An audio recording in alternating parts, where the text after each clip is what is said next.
हिमाचल के बाद अब गुजरात में भी विधानसभा चुनावों का ऐलान हो चुका है। गुजरात में विधानसभा चुनाव 2 चरण में 1 और 5 दिसंबर को होंगे और वोटों की गिनती हिमाचल प्रदेश विधानसभा की काउंटिंग के साथ 8 दिसंबर को ही होगी।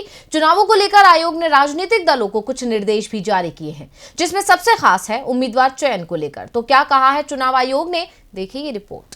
राजनीतिक दल बातें तो ईमानदारी और साफ चरित्र की करते हैं, लेकिन जब बारी टिकट देने की आती है तो सिर्फ एक उद्देश्य रह जाता है, चुनाव जीतना और सत्ता हासिल करना।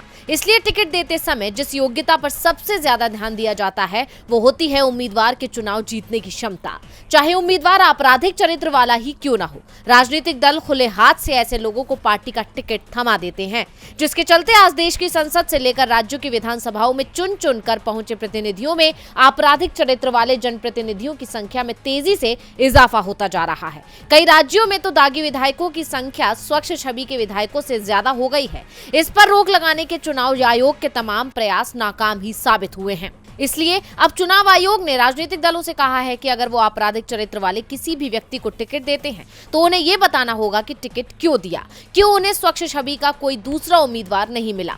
मुख्य चुनाव आयुक्त तो राजीव कुमार ने कहा कि अगर किसी उम्मीदवार पर आपराधिक मामले दर्ज हैं, उसका क्रिमिनल बैकग्राउंड है, तो उम्मीदवार को उसकी जानकारी एक राष्ट्रीय, एक क्षेत्रीय समाचार पत्र और सोशल मीडिया पर प्रकाशित करनी होगी। साथ ही दलों को ये भी बताना होगा और पब्लिश भी करना होगा कि उन्हें अपराधी के अलावा कोई और उम्मीदवार क्यों नहीं मिला। उन्हें कारण बताने होंगे कि उस स्वच्छ छवि का उम्मीदवार उन्हें नहीं मिला, और ये सब सार्वजनिक भी करना होगा, जिससे मतदाताओं को पता रहे कि उसे क्षेत्र में उम्मीदवार खोजने पर पार्टी को इतनी मुश्किल क्यों हुई।